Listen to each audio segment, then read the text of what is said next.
नमस्ते दोस्तों, कैसे हैं आप। मैं Sujit Kumar incredible IAS academy में आपका हार्दिक स्वागत करता हूं। आज से जो है हम लोग टारगेट जो लेके चल रहे हैं जेपीएससी को, बीपीएससी को और यूपीपीएससी को, ये तीनों को टारगेट लाइन में ले लिए हैं और इन तीनों में हिस्ट्री को टारगेट लेकर चल रहे हैं कि किसी भी तरीके से हिस्ट्री से एक भी क्वेश्चन छूट ना पाए। उसके लिए घटना चक्र का इतिहास बच्चों की तरह आसान भाषा में आपको समझाने की कोशिश करेंगे, जिससे कि मजा आ जाए। और हिस्ट्री में आधुनिक भारत से आज से क्लास स्टार्ट हो गई है। आप सारे लोग जुड़ जाइए और कंटिन्यूटी के साथ हमारे साथ लगे रहिए। वीडियो को शुरू से लेकर अंत तक देखिए, तभी समझ में आ जाएगा। और कंटिन्यूटी नहीं तो सक्सेस की गारंटी बिल्कुल जीरो। आप कंटिन्यूटी में मेरे साथ रहिए, श्योर सक्सेस होइएगा। इसके साथ साथ में दोस्तों, हमारी संस्था जो है sure success civil services classes, जहां पे डेली ग्रुप डिस्कशन होता है, पर डे टेस्ट होता है, पर डे क्लास होती है, वीकली टेस्ट होता है और सबसे कम फीस में बीपीएससी के बदलते पैटर्न के अनुसार से ही हम तैयारी करवाते हैं। हमारा जो नंबर है 9334710148 पे 22 तारीख से हमारा जो है बीपीएससी 67 का प्रीलिम्स का क्लास लॉन्च हो रहा है और जेपीएससी के प्रीलिम्स के क्लास लॉन्च हो रहे हैं। अगर आप लोग इंटरेस्टेड हैं तो नीचे का जो नंबर डिस्प्ले हो रहा है 9334710148 पे कभी भी किसी भी वक्त कांटेक्ट कर सकते हैं। कोई भी इंफॉर्मेशन आप यहां से ले सकते हैं। साथ साथ में ऑनलाइन और ऑफलाइन दोनों मोड में हमारी क्लास स्टार्ट होगी और ये क्लास जो रहेगी वो पेड कोर्स रहेगा। चलिए स्टार्ट करते हैं आज के सेशन को। सबसे पहले जो शुरुआत करेंगे यूरोपीय कंपनियों का आगमन। आइए देखिए, अच्छे तरीके से समझते हैं, थोड़ा बड़ा कर लेते हैं जिससे कि आपको दिक्कत नहीं होगी। वास्को डी गामा गुजराती पथ प्रदर्शक अहमद अब्न मजीद की सहायता से भारत के पश्चिमी तट पर स्थित बंदरगाह कालीकट पर 20 मई 1498 ईस्वी को पहुंचा। सीधा सा मतलब है। यहां सुनने के बाद आपको लगा होगा सुजीत सर बड़ा आसान है, लेकिन इसके पीछे की कहानी अगर नहीं जानिएगा तब तक आपको समझ में नहीं आएगा। पूरी की पूरी कहानी बेकार हो जाएगी, क्योंकि सिर्फ लिखा हुआ अगर बताएंगे तो फिर मजा नहीं आने वाला। कुछ एक्स्ट्रा बताएंगे जिसमें आपके दिमाग के अंदर पूरा कॉन्सेप्ट क्लियर हो जाएगा, क्योंकि इस दुनिया में रटा कुछ भी नहीं जाता। चाहे वो प्रीलिम्स हो या मेंस हो, कहीं नहीं रटा जाता है, बल्कि समझा जाता है। अगर समझ में आपको नहीं आ रहा है तो वो क्लास, वो टीचर, वो किताब सब कुछ बेकार है, फिर चाहे मैं ही क्यों ना रहूं। यही सच है। मानना है मानो, आज मानो कल मानो, मानना तो पड़ेगा ही। देखिए, पुनर्जागरण थोड़ा सा विश्व इतिहास से आपको समझाते हैं हल्का सा, ताकि मजा आ जाए ये लेक्चर सुनने के बाद। जब पुनर्जागरण हुआ पूरी दुनिया में, पुनर्जागरण मतलब फिर से जगना, यानी पुनर्जागरण यूरोप में हुआ और यूरोप के इटली शहर में ही हुआ। क्या हुआ, कैसे हुआ, ये तो विश्व इतिहास की कहानी है, वहां पे बताएंगे। लेकिन पुनर्जागरण हुआ तो पूरा देश जो है जगना शुरू हुआ, लोग जगना शुरू हुए, लोग जागरूक हुए। अब सबको डेवलपमेंट की जरूरत पड़ी। जब डेवलपमेंट की जरूरत पड़ी तो धीरे धीरे विज्ञान डेवलप हुआ, क्योंकि डेवलपमेंट को अगर आगे बढ़ाना, किसी भी देश को आगे बढ़ाना, किसी भी राज्य को आगे बढ़ाना, तो सबसे पहले साइंस टेक्नोलॉजी का इस्तेमाल करना पड़ेगा। साइंस टेक्नोलॉजी डेवलप हो गया। अब सबसे बड़ी समस्या जो आया, बड़े बड़े उद्योग भी बन गए, सबसे बड़ी समस्या जो आया वो कच्चे माल की आई। अब कच्चे माल के साथ में यह समस्या हो गई यूरोप को कि आखिर कच्चे माल लाया कहां से जाए। तब उन्होंने देखा कि उपनिवेश बनाए जाए। कौन कौन से ऐसे देश हैं जहां पे आसानी से उपनिवेश बनाया जा सकता है, उसमें एक हिंदुस्तान भी था। और इसके लिए सबसे पहले जो है पुर्तगाली यात्री वास्को डी गामा भारत आया। यह अलग बात है कि यह कहा जाता है कि भारत की खोज वास्को डी गामा ने किया था 1498 में। लेकिन क्या 1498 से पहले भारत नहीं था? हां, भारत था। 5000 साल पहले तक था भारत, उससे भी आगे था भारत। लेकिन 1498 में एक ऐसा इंसान था जिसने पुर्तगाल से सफर करके उसके बाद डायरेक्ट केप ऑफ गुड के रास्ते, जो कि अफ्रीका के अंतिम छोर पे है, थोड़ा सा देखिए मैप में तो समझ में आ जाएगा, और बंदरगाह, भारत के बंदरगाह कालीकट पे जाके पहुंचता है। यह पहला था जिससे यह पता चला कि समुद्री मार्ग से भी भारत है, यानी दूसरे मुल्क के, दूसरे कंटिनेंटल के जो लोग थे वो आज तक अपरिचित थे कि भारत भी है। बाकी की कहानी आगे। अब बंदरगाह 1498 ईस्वी में पहुंचता है। उसने यहां पहुंचकर भारत के नए समुद्री मार्ग की खोज कर लिया। इसीलिए जो नए समुद्री मार्ग की खोज हुई भारत की, इसीलिए भारत की खोज जो है वास्को डी गामा पे जाता है। अब क्लियर हो रहा है ना? थोड़ा सा समझ, थोड़ा तेजी बोलता हूं लेकिन आप पकड़िएगा तो मजा आ जाएगा। कालीकट के तत्कालीन शासक जो था, वहां का जो राजा था वो जेमोरिन था। जेमोरिन ने वास्को डी गामा का स्वागत किया। वास्को डी गामा ने भारत आगमन से पुर्तगाली एवं भारत के मध्य जो है व्यापार के क्षेत्र में नए युग का शुरुआत हो गया। अब एक सीरीज हमेशा क्वेश्चन पूछता है कि कौन कौन सीरीज में यूरोपीय कंपनियां कैसे कैसे भारत आई, तो याद रखिएगा सबसे पहले जो आई पुर्तगाल, पुर्तगाल के बाद डच, डच के बाद अंग्रेज, अंग्रेज के बाद डेनिस और डेनिस के बाद फ्रांसीसी। यह सीरीज जरूर याद रख लीजिएगा। कैसे याद रखना है आप समझ लीजिएगा।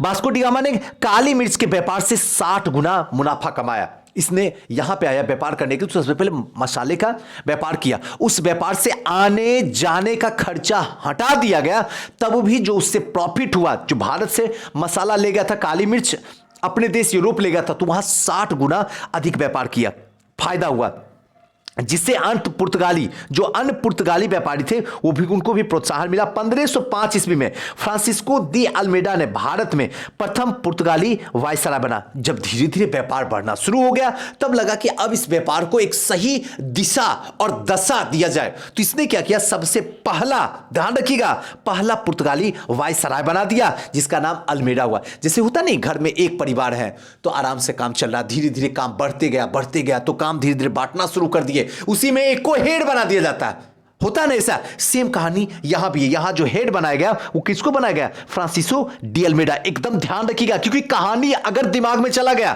तो क्वेश्चन तो बच्चों का खेल है। व्यापारी हितों के परिच्छेद में हिंद महासागर के प्रभुत्व स्थापित करने के लिए अल्मेडा ने ब्लू वाटर पॉलिसी की नीति प्रदान की। एक चीज ध्यान रखिएगा, अल्मेडा ने क्या किया, ब्लू वाटर पॉलिसी की नीति, यानी कि जो समुद्री, जो हिंद महासागर था उसको घेरे में बना लिया। यानी कि अगर कोई भी देश जो है हिंद महासागर को पार करके चाइना, जापान अगर जाने की कोशिश करता है, तो इसके लिए परमिशन अल्मेडा से लेना पड़ेगा। इवन उस टाइम में राजा जो थे अकबर थे, वो भी अगर व्यापार करने के लिए, अलग बात है वो टैक्स नहीं देते थे, लेकिन परमिशन अल्मेडा से लेते थे। वहां पे मुगल शासक जो था, उनकी एक ही कमी थी कि उन्होंने कभी जल पे ध्यान नहीं दिया, कि जल मार्ग से भी इतना सारा फायदा होगा। पुर्तगाली ने उसी पे फायदा किया, और अल्मेडा जो है ब्लू वाटर पॉलिसी को लाया था। अल्मेडा के बाद अलबुकर आया था 1509 में, गवर्नर बनकर आया। उसने 1510 तक बीजापुर के शासक यूसुफ आदिल शाह को गोवा छीनकर अपने अधिकार में कर लिया। अब देखिए क्वेश्चन यहां से उठता है कि पहला कौन बना था गवर्नर, तो अल्मेडा। दूसरा कौन बना था, तो अलबुकर। अल्मेडा के टाइम में क्या था, तो ब्लू वाटर पॉलिसी। याद आ रहा ना, पकड़ रहे हैं मेरी बात को। 1516 में दूसरा कौन बनता है गवर्नर, अलबुकर बनता है सर। अलबुकर क्या करता, तो बीजापुर के शासक जो है आदिल शाह है, उससे गोवा को छीन लेता है। सोचिए कि 1498 में वास्को डी गामा आता है, और सिर्फ 10 साल के दरमियान, 10-11 साल के दरमियान, यहां पे जैसे ही अलबुकर बनता है गवर्नर, उसके बाद जो है जमीन छीनना शुरू कर देता है आदिल शाह से, गोवा को ही छीन लेता है। कहानी को पकड़ के रखिएगा, छोड़ ना दीजिएगा।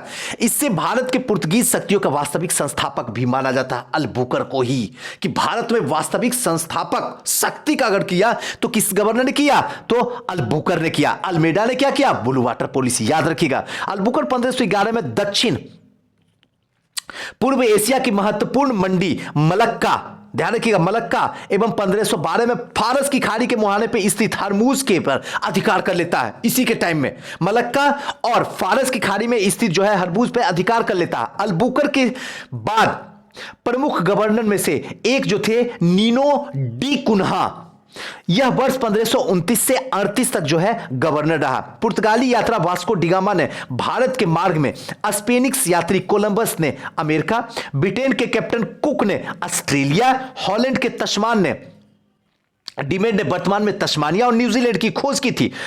पुर्तगालियों के भारत में प्रथम दुर्ग का निर्माण जो है अल्फांसो डी अलबुकर के समय के द्वारा 1503 में कोचीन में करवाया गया था। दुर्ग मतलब क्या होता है, किला, जो घेराबंदी जिसको कहते हैं, वो करवाया था। किसके टाइम में, अलबुकर के टाइम में थे। अजीदीप और कन्नौज ने पुर्तगाली दुर्ग का निर्माण फ्रांसिस्को दी अल्मेडा के द्वारा 1505 में कराया था। मध्यकाल में सर्वप्रथम भारत के व्यापार संबंधित स्थापित करने वाले पुर्तगाली थे। भारत में यूरोपीय व्यापारिक कंपनियों का आगमन का क्रम, अब यहां से कहानी शुरू होगा, रियल कहानी। पहले पुर्तगीज, याद कीजिए मैंने बता दिया हूं, डच, अंग्रेज, डेन, फ्रांसीसी। असली टक्कर जो होगा अंग्रेज और फ्रांसीसी में। चलिए, भारत में पुर्तगीज का सबसे पहले 1498 ईस्वी में आते हैं, ध्यान रखिएगा। चलिए, भारत में पुर्तगाली सबसे पहले 1498 ईस्वी में वास्को डी गामा आए तथा सबसे अंत में 1961 में वापस गए। आजादी हमें मिली 1947 में, लेकिन इनको भगाते भगाते इतना टाइम हो गया कि 1961 आ गया। 1961 में गोवा का पुर्तगाली गवर्नर जो था वो जनरल मैनुएल एंटोनियो ए सिल्वा, याद रखिएगा, वसालो ए सिल्वा था। भारत की स्वतंत्रता प्राप्ति के दौरान गोवा का गवर्नर जनरल जोसेफ फेरा बोशा, ध्यान रखिएगा, था। यूरोपीय शक्ति में सर्वप्रथम पुर्तगाली व्यापारियों ने भारत में सामुद्रिक व्यापारिक केंद्र स्थापित किए। सबसे पहले पुर्तगाली ने 1503 ईस्वी में कोचीन में पहली, थोड़ा सा ध्यान रखिएगा, कोचीन में सबसे पहली फैक्ट्री स्थापित किया। याद रखिएगा, पहली फैक्ट्री जो है कोचीन में स्थापित किया गया। 1505 ईस्वी में कुन्नूर में अपनी दूसरी फैक्ट्री स्थापित किया और 1534 ईस्वी में पुर्तगालियों ने बंगाल के शासक गयासुद्दीन महमूद शाह ने से सतगांव और चटगांव में अपनी फैक्ट्री स्थापित करने के लिए अनुमति मांग ली थी। ध्यान रखिएगा, सतगांव और चटगांव दोनों कहां थी? बंगाल में। यहां भी कंपनी जो है पुर्तगालियों की स्थापित हो गई थी। पुर्तगालियों के द्वारा हुगली को बंगाल की खाड़ी में समुद्री, चलिए, पुर्तगालियों के द्वारा हुगली को बंगाल की खाड़ी में समुद्री लूटपाट के अड्डे के रूप में इस्तेमाल किया जाता था। हुगली को, ध्यान रखिएगा, हुगली कहां है? तो बंगाल में। किसके लिए? समुद्री लूटपाट के अड्डे के लिए। 1632 ईस्वी में मुगल बादशाह शाहजहां ने हुगली में पुर्तगाली बस्तियों को पूरी तरीके से नष्ट कर दिया था। कौन? तो शाहजहां। एकदम याद रखिएगा पॉइंट को जो हाईलाइटेड है। और 1000 से अधिक पुर्तगाली निवासियों को क्या कर लिया? बंदी बना लिया। कासिम बाजार, ये भी कहां है? बंगाल में। कि फैक्ट्री के प्रमुख जो थे वो थे जॉब चार्नोक, जो कि अंग्रेज के व्यापारिक केंद्र के लिए हुगली के स्थान पर सुतीनुती या कहे तो सुतनौता कोलकाता का स्थल को चुना। कोची 1814 ईस्वी में ब्रिटिश उपनिवेश के तहत शामिल हो गया। 1599 ईस्वी में इंग्लैंड में एक मर्चेंट एडवेंचर नामक दल, ईस्ट इंडिया कंपनी अथवा the governor and company of merchant trading into the east India की स्थापना हुई। दिसंबर 1600 ईस्वी में ब्रिटेन की महारानी एलिजाबेथ से इसे पूर्व के साथ व्यापार के लिए 15 वर्षों के लिए अधिकार पत्र प्रदान कर दिया गया। पहली बार जब ब्रिटिश ईस्ट इंडिया, अब पुर्तगाल से सीधे कहां चले गए? अंग्रेज के पास में आ गए। बड़ा इंपॉर्टेंट है, 1600 का टाइमिंग चल रहा है। 1599 में वहां पे एक जो है मर्चेंट एडवेंचर नामक दल जो है वहां गठित हुआ, जो आगे चल के ईस्ट इंडिया कंपनी का रूप धारण करेगा। 1600 ईस्वी में महारानी एलिजाबेथ से, ध्यान रखिएगा, महारानी एलिजाबेथ से कहेंगे कि महारानी मुझे व्यापार करने की अनुमति दीजिए। लेकिन महारानी बोलेगी ठीक है व्यापार तो कीजिएगा, लेकिन किसी भी तरीके से ब्रिटेन की अर्थव्यवस्था को नुकसान नहीं पहुंचनी चाहिए, जहां तक हो सके प्रॉफिट देना चाहिए। ये लोग दल जो ईस्ट इंडिया कंपनी होती कहती है महारानी टेंशन मत लीजिए, मुझे बस ऑर्डर दीजिए। 15 साल का यहीं पे जो है अधिकार पत्र मिल जाता है। इस दौरान भारत के बादशाह जो है अकबर होते हैं। वहां पे कौन है? महारानी एलिजाबेथ। और भारत में कौन है उस टाइम में? तो अकबर है। लिवेंट कंपनी 1593 ईस्वी में स्थल मार्ग से भारत में व्यापार करने का अधिकार प्राप्त था। जहांगीर के शासनकाल में ईस्ट इंडिया कंपनी ने सर्वप्रथम 1611 ईस्वी में मुसोलिनीपट्टनम अर्थात या कहे तो मछलीपट्टनम में अस्थायी कारखाना जो है स्थापित कर दिया। 1611 में ही, यानी 11 साल के बाद जो है अस्थायी कारखाना स्थापित कर लिया गया। 1613 ईस्वी में सूरत में स्थापित कारखाना हुआ। अंग्रेजों की प्रथम अस्थायी, अस्थायी अगर रहेगा, ध्यान रखिएगा, अस्थायी रहेगा तो क्या आपको जवाब देना होगा? मुसोलिनीपट्टनम अस्थायी, और अस्थायी अगर पूछे तब क्या बताइएगा? सूरत बताइएगा।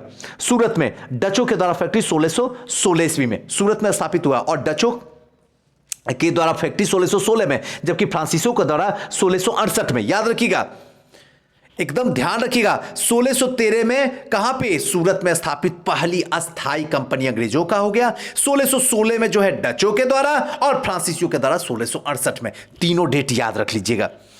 थॉमस बेस्ट नामक अंग्रेज अधिकारी ने पुर्तगालियों को स्वाली के स्थान पर हरा दिया था। स्वाली के युद्ध में पूरी तरीके से हरा दिया गया था। 1661 में इंग्लैंड के सम्राट चार्ल्स द्वितीय का विवाह पुर्तगाली की राजकुमारी जो है कैथरीन से होने पर चार्ल्स को बंबई जो है उपहार कहें या कहें दहेज के रूप में मिल गया था। किसकी शादी हो रही है? चार्ल्स द्वितीय की शादी हो रही है पुर्तगाली राजकुमारी कैथरीन के साथ में, और बदले में जो है बंबई जो है गिफ्ट के रूप में किसको मिल रहा है? तो ध्यान रखिएगा, जो गिफ्ट के रूप में मिल रहा है वो मिल रहा है चार्ल्स द्वितीय को, और चार्ल्स द्वितीय जो है ये किसे दे देगा? अंग्रेज को दे देगा। दोस्तों एक बात यहीं पे बार बार मैं बीच बीच में इसलिए बोलना जरूरी पड़ता कि बहुत ऐसे स्टूडेंट होता है जो भटकाव के दरमियान जो है इधर उधर ऐसी वैसी संस्था में चले जाते हैं जैसा जहां पे उनकी सपने दब जाते हैं, इसीलिए मुझे एडवर्टाइजिंग करना पड़ता। मैं ये नहीं कहता हूं कि आप मेरी संस्था में पढ़िए, मैं कभी नहीं कहा हूं, कभी नहीं बोलूंगा, लेकिन मैं ये जरूर कहूंगा एक बार आप हमसे मिलिए आके, सिर्फ एक बार। जो हम बच्चों को दे रहे हैं, अगर ऐसी कहीं कोई भी संस्था आपको दे रहा तो आप वहां एडमिशन ले लीजिए, वरना अपने पैसे और अपनी फ्यूचर और अपनी लाइफ तीनों को बर्बाद करने से बचाइए। इसलिए अगर कोई इंफॉर्मेशन चाहिए तो 9334710148 पे आप 10 बजे से लेके शाम 4 बजे तक कॉल कर सकते हैं। और एक बात और ध्यान रखिएगा कि 22 फरवरी से हमारा 67 का बैच और जेपीएससी प्रीलिम्स का बैच दोनों एक साथ दोपहर 2 बजे लॉन्च हो रहा है। आप लोग मोस्ट वेलकम है, आप हमारी संस्था में आइए, देखिए कि कौन कौन से टीचर जो हैं क्या क्या पढ़ाने वाले हैं, क्या उनकी क्वालिफिकेशन है, किस तरीके से पढ़ाएंगे, सारा कुछ यही दिखेगा। अगर अधिक जानकारी चाहिए तो नीचे का जो नंबर डिस्प्ले हो रहा है 9334710148 पे आप कांटेक्ट कर सकते हैं। चलिए दोस्तों आगे चलते हैं। जैसे ही दहेज के रूप में मिला 10 पाउंड के वार्षिक पे सीधे उठा के बंबई किसको दे दिया गया? अंग्रेज को दे दिया गया। कौन? चार्ल्स द्वितीय ने दे दिया। मिला था किससे? तो कैथरीन से शादी करने के एवज में पुर्तगाली ने दिया था। क्लियर हो गया? बंबई के गवर्नर जनरल जॉन चाइल्ड ने 1688 ईस्वी में बंबई के पश्चिमी समुद्री तट के मुगल बंदरगाह को घेरा डाला और मक्का जाने वाले हज यात्रियों को बंदी बनाने का प्रयास किया। फलस्वरूप उसे औरंगजेब ने भारत से निष्कासित करने का आदेश दे दिया और कर्नाटक का प्रथम जो युद्ध हुआ था 1746 से 48 2 साल के लिए हुआ था। किसके लिए हुआ था? तो ऑस्ट्रेलिया के उत्तराधिकार के लिए। एकदम बच्चों की तरह पढ़ाएंगे, घबराने की कोई जरूरत नहीं है, कभी रटने की जरूरत नहीं है, बस आप मेरे साथ रहिए ना। रटने के सारे दरवाजे बंद कर देंगे, अगर एक दरवाजा खुला होगा तो वो समझने का। 1740 ईस्वी में आरंभ हुआ था और यह विस्तार मात्र था। ब्रिटिश सरकार की आज्ञा के विरुद्ध दोनों दल जो है 1746 में युद्ध प्रारंभ हुआ। अंग्रेज कैप्टन बेनेट कुछ फ्रांसीसी जहाज का अधिकार लेते हैं। जब ये बताएंगे आपको और डिटेल से बताएंगे, ये क्लास भी चलेगा, साथ साथ में हमारी कोशिश होगी कि आपको अच्छे तरीके से बेहतरीन तरीके से बताऊं जिसमें कि मजा आ जाए। ये तो थोड़ा बता ही रहा हूं, इसके साथ साथ भी आपको बताएंगे, घबराने की कोई जरूरत नहीं है। चलिए आगे चलते हैं। आइए अब थोड़ा सा फ्रांसीसी सेना अडियार नदी पर स्थित सेंट थोमो नामक स्थान पर नवाब से पराजित होता है और यूरोप में युद्ध बंद होते हैं। कर्नाटक के प्रथम युद्ध समाप्त हो गया। एला सापेल की संधि 1748 में होता है। ऑस्ट्रेलिया के उत्तराधिकार समाप्त हो गया। मद्रास जो है अंग्रेजों को पुनः प्राप्त हो गया। फिर से अंग्रेज को फ्रांसीसी ने दे दिया। डुप्ले ने पहली बार वे हथकंडे प्रयोग किए जो भारत को जीतने के लिए अंग्रेज के मार्गदर्शक बने। यह डुप्ले ही था जिसने पहली बार यूरोपीय सेना को भारतीय दरबारों में भारतीय व्यय पर नियुक्त करवाया था और जिसे पहली बार यूरोपीय हितों के लिए भारतीय राजनीति में हस्तक्षेप किया। भारत में यूरोपीय साम्राज्य की नींव भी रखी गई। लुई 14 में के मंत्री कोलबर्ट के द्वारा 1664 ईस्वी में फ्रेंच ईस्ट इंडिया कंपनी की स्थापना हुई जिसे कंपनी देश इंडेस ओरिएंटलेस कहा गया। फ्रांसीसी कंपनी का निर्माण राज्य द्वारा हुआ था और राज्य ही इसका सारा खर्च देता था। 1667 ईस्वी में फ्रांसिस्को केरो के नेतृत्व में एक अभियान दल भारत के लिए रवाना हुआ जिसने 1668 ईस्वी में सूरत में अपनी पहली व्यापारिक कारखाना जो है स्थापित कर दिया। 1669 ईस्वी में मुसोलिनीपट्टनम में दूसरी फ्रांसीसी कोठी स्थापित हो गई। डचों ने अपनी पहली फैक्ट्री स्थापित मुसोलिनीपट्टनम में, जिसको मछली पट्टनम भी कहा जाता है। कहां पे है? अगर मैं क्वेश्चन पूछूं तो आप मुझे कमेंट बॉक्स में जवाब दीजिए। मुझे ना नमस्कार की जरूरत है, ना ये बताने की सुजीत सर बहुत अच्छा पढ़ाते हो, वो सब की कोई जरूरत नहीं है। बस जो मैं पूछ रहा हूं बस उसका जवाब मुझे चाहिए। मुसोलिनीपट्टनम कहां है, हिंदुस्तान के कौन से राज्य में, बस मुझे जवाब दीजिएगा। डचो बंगाल में पहली कंपनी जो है डचो की पिपली में 1627 ईस्वी में स्थापित हुई। इसके कुछ ही दिन बाद डच ने पिपली से बालासोर चले गए, परंतु बंगाल में डचो का जो है व्यापार सही ढंग से 1653 से शुरू होता है, जब इन्होंने चिंसुरा में अपनी कंपनी जो है स्थापित कर लिए। अब धीरे धीरे यही सब था, और यूरोप वासियों का सर्वोत्तम जो है सोरा अफीम बिहार से प्राप्त होता था। अंग्रेजी शासनकाल में बिहार अफीम उत्पादन के लिए प्रसिद्ध था। भारत में यूरोपीय शक्तियों का आगमन का क्रम इस प्रकार है। सबसे पहले पुर्तगीज, डच, अंग्रेज, डेन, फ्रांसीसी, जबकि इनकी कंपनियों की स्थापना के वर्ष अनुसार जो है इस तरीके से एक बार कंपनी का देख लेते हैं। 1498 Portuguese company, 1602 Dutch east India, 1600 east India company, 1616 Dan और 1664 फ्रांसीसी कंपनी आई थी। ये जो है सीरीज आप देख लीजिए। चलिए अब आते हैं क्वेश्चन पे। देखिए छत्तीसगढ़ पीसीएस 2004 में पूछा गया क्वेश्चन है, आपको बताते हैं। क्वेश्चन को बस सुनना है और आप ही जवाब दीजिएगा। वास्को डी गामा कालीकट पर किस वर्ष पहुंचा? 1498। क्लियर? आइए, बताने की कोई जरूरत नहीं, ऊपर में ही हम आपको समझा दिए थे। दूसरा क्वेश्चन, निम्न में से कौन नीला जल योजना यानी कि ब्लू वाटर पॉलिसी के संबंधित है? तो इसका सही आंसर क्या होगा? अल्मीडा होगा, ब्लू वाटर पॉलिसी। अल्बुकर वास्तविक संस्थापक था। आदिल शाह से गोवा को छीना था, याद कीजिए, अभी जस्ट याद आ रहा होगा। हाँ सुजीत सर सही बताए। चलिए तीसरे क्वेश्चन की ओर हम लोग चलते हैं। तीसरा क्वेश्चन जो है, मध्यकाल में सर्वप्रथम भारत से व्यापार संबंधित स्थापित करने वाले थे। मध्यकाल में, अब ये क्वेश्चन जो है इतने सारे टाइम में पूछा गया है। यूपीपीसीएस में ही पूछा गया, 1990, 93, 2000, 2007 और 2004 में पूछा गया, प्रीलिम्स में भी और मेंस में भी। इसका सही आंसर क्या होगा? पुर्तगाली होगा। क्लियर है? आइए चौथा क्वेश्चन की ओर चलते हैं। चौथा क्वेश्चन क्या है? वास्को डी गामा भारत कब आया था? इसका सही आंसर 1498। पांचवा क्वेश्चन, देखिए जब अच्छे तरीके से आप पढ़िएगा तो क्वेश्चन का आंसर तो आपके दिमाग में अपने आप चला जाएगा, कोई कंफ्यूजन नहीं। पुर्तगाली उपनिवेश का प्रथम वायसराय भारत में कौन था? सही आंसर होगा अल्मीडा था। सबसे पहले तो अल्मीडा ही था जो प्रथम गवर्नर बना था। वही पूछ रहा है, यह पूछा हुआ 45वां बीपीएससी 2001 में। बताइए क्या है, कौन सा ऐसा मुश्किल है जो आपसे नहीं बनता? जरा बताइए मुझे, मैं भी तो देखूं। चलिए नेक्स्ट क्वेश्चन, छठा नंबर क्वेश्चन में आते हैं। क्या है? निम्नलिखित में से किसने वास्को डी गामा की कालीकट में स्वागत किया था? इसका सही आंसर होगा जेमुरिन ने किया था, वहां का राजा था। नेक्स्ट जो है, सूची 1 और सूची 2 को सुमेलित करके सही उत्तर की ओर हम लोग प्रस्थान करेंगे। आपको सही उत्तर हम बता देते हैं, आप मैच करवा लीजिए। इसका सही आंसर होगा बी, ए का 2, बी का 1, सी का 4 और डी का 3। आप लोग मैच करवा लीजिएगा, आसानी से मिल जाएगा। नेक्स्ट क्वेश्चन की ओर चलते हैं। 8वां नंबर क्वेश्चन क्या कहता है? भारत में पुर्तगाली शक्ति का वास्तविक संस्थापक, अभी ऊपर में ही बोला हूं, अल्बुकर है।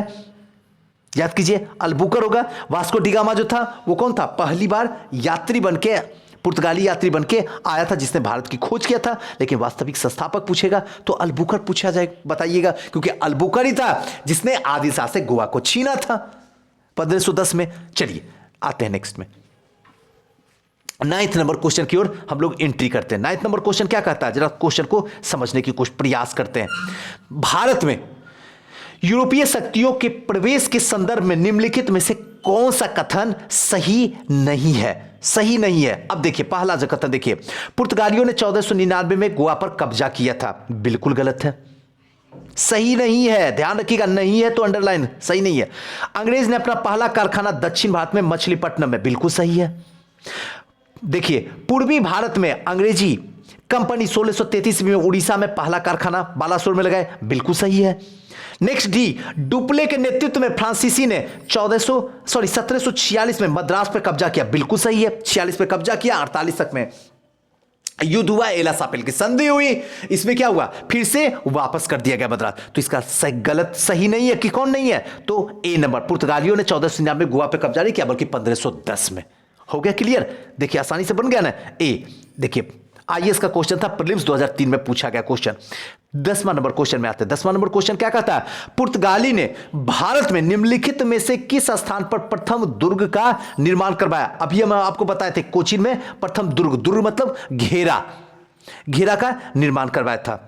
चलिए नेक्स्ट क्वेश्चन की ओर चलते हैं। नेक्स्ट क्वेश्चन 11 नंबर क्वेश्चन क्या कहता है? किन यूरोपियों ने भारत में प्रथमतः समुद्रिक व्यापारिक केंद्र स्थापित किए? तो इसका सही आंसर होगा पुर्तगाली ने सबसे पहले। और पुर्तगाली में भी कौन? तो याद हुई होगा अल्मेडा ब्लू वाटर पॉलिसी। चलिए 12 नंबर क्वेश्चन में और चलते हैं। 12 नंबर क्वेश्चन क्या कहता है? बंगाल की निम्नलिखित फैक्ट्रियों में से एक जो पुर्तगाली द्वारा स्थापित की गई, इसका सही आंसर होगा हुगली। चलिए नेक्स्ट क्वेश्चन की ओर चलते हैं। 13 नंबर क्वेश्चन क्या कहता है? पांडिचेरी वर्तमान में पुडुचेरी के संदर्भ में निम्नलिखित कथनों पर विचार कीजिए। इसका सही आंसर होगा केवल एक। पांडिचेरी पर कब्जा करने वाली पहली यूरोपीय शक्ति जो थी वो पुर्तगाली थी। एक सही है, बाकी सब गलत है। चलिए नेक्स्ट क्वेश्चन की ओर चलते हैं। 14 नंबर क्वेश्चन। 14 नंबर क्वेश्चन क्या कहता है? थोड़ा सा इसको समझते हैं। हुगली को बंगाल की खाड़ी में समुद्री लूटपाट के लिए किसने अड्डा बनाया? इसका सही आंसर होगा पुर्तगालियों ने अड्डा बनाया हुगली के लिए। और वहां से जो है शाहजहां आया तो इन सबको क्या किया? खदेड़ दिया। चलिए 15 नंबर में निम्नलिखित में से कौन कोलकाता का संस्थापक है? तो सबसे आसान क्वेश्चन है, आसानी से आप इसका जवाब भी दे दीजिएगा। Option number B, Job Charnock जो थे वो कौन थे? कोलकाता के संस्थापक थे। कलकत्ता किसने बसाया? ये भी क्वेश्चन आसानी से आपका सॉल्यूशन हो जाएगा कि कोलकाता को किसने बसाया। तो ऑप्शन नंबर डी अभी जस्ट बताया हूं, ये भी वही क्वेश्चन है, जॉब चार्नक। ये उत्तराखंड पीसीएस में पूछा गया। 17 नंबर क्वेश्चन, भारत के साथ व्यापार के लिए सर्वप्रथम संयुक्त पूंजी कंपनी किन लोगों ने आरंभ की? तो इसका सही होगा डच। ध्यान रखिएगा, डच। भारत के साथ व्यापार के लिए सर्वप्रथम जो है संयुक्त पूंजी 1599 ईस्वी में लंदन में स्थापित ईस्ट इंडिया कंपनी थी। इसके बाद 1602 ईस्वी में डच यानी हॉलैंड के संसद के द्वारा प्रस्ताव को पारित किया गया और एक संयुक्त डच ईस्ट इंडिया कंपनी की स्थापना हुई। विकल्प में ब्रिटेन ना होने के कारण बी सही उत्तर होगा। नेक्स्ट 18 नंबर, निम्नलिखित कथनों में से कौन सा एक सही है? जो सही है उसी को देखते हैं। सबसे पहला देखिए, आधुनिक कोच्चि भारत के स्वतंत्रता तक डच के उपनिवेश में था। कोच्चि तो नहीं था, अगर कोई था तो गोवा था। चलिए गलत हो गया। दूसरा, डचों ने पुर्तगालियों को पराजित किया और आधुनिक कोच्चि में उन्होंने फोर्ट विलियम का निर्माण करवाया। बिल्कुल सही है। C number question, sorry C number option, आधुनिक कोच्चि पहले डच उपनिवेश में था और इसके बाद जो है पुर्तगालियों का अधिकार हो गया। ये तो होगा ही नहीं, बिल्कुल गलत। डी, आधुनिक कोच्चि कभी ब्रिटिश उपनिवेश का भाग नहीं था। बिल्कुल गलत। तो सही क्या होगा? ऑप्शन नंबर बी, डच ने पुर्तगालियों को पराजित किया, आधुनिक कोच्चि पर उन्होंने फोर्ट विलियम का निर्माण करवाया। नेक्स्ट क्वेश्चन की ओर चलते हैं। 19 नंबर क्वेश्चन क्या है? भारत में ईस्ट इंडिया कंपनी का सफलता का राज था। इसका सही आंसर होगा उपयुक्त में से तीनों। भारत में राष्ट्रीय भावना की कमी थी, इसलिए भी था। बिल्कुल सही है। कंपनी की सेना पश्चिमी प्रशिक्षण मिला था और उसके पास आधुनिक अधिकार था, यह भी सही था। इसलिए हमारे ऊपर क्या किए? राजकीय सफलता उन्हें हासिल लगी। भारतीय सैनिकों में राष्ट्रीय भावना का अभाव था, जिसके फलस्वरूप कोई जो उन्हें अच्छा वेतन देता था वही अनुसार से उन्हें सेवा में लगा दिया जाता था। चलिए नेक्स्ट क्वेश्चन की ओर चलते हैं। चलिए आज जो है यहीं तक रखते हैं, क्योंकि वीडियो ज़्यादा बड़ा हो जाएगा तो फिर आपको भी देखने में मज़ा नहीं आएगा। लेकिन इसको शुरू से अंत तक दोस्तों देखिएगा। कैसा लगा वीडियो हमें ज़रूर बताइएगा और हो सके तो कमेंट ज़रूर दीजिएगा। और अगर आप बहुत मानते हैं तो प्लीज़ इस वीडियो को शेयर कीजिए। थैंक यू, नमस्कार।